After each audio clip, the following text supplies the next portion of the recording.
to broaden the aperture here on our conversation, Ambassador.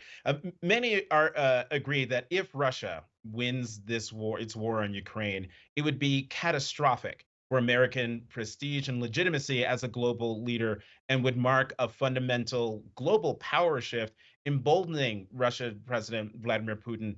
Why then has NATO seemingly lacked the will from the start of the war up to now to do what's necessary to ensure that Russia does not win? Well, I think I would disagree with your premise here. I mean, look, I remember the morning that my phone rang at 3 a.m. and I was told that Russia had launched this war inside Ukraine.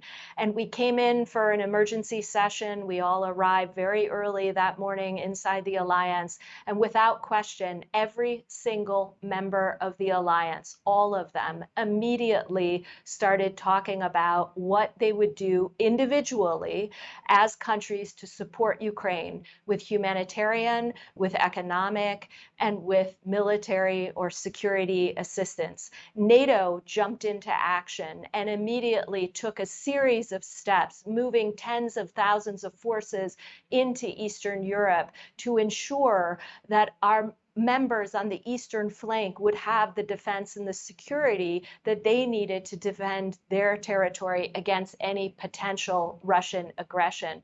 So my point here is that NATO allies have banded together. They continue to support Ukraine 2 years into this war.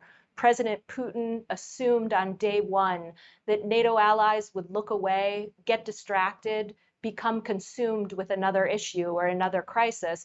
And in fact, that isn't the case.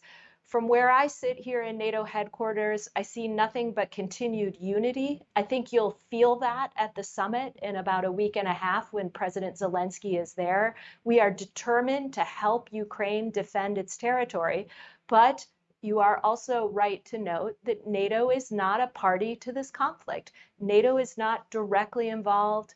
NATO does not have troops in the ground in Ukraine, but we all believe we have the right to assist Ukraine in defending its territory, and that's what we'll continue to do.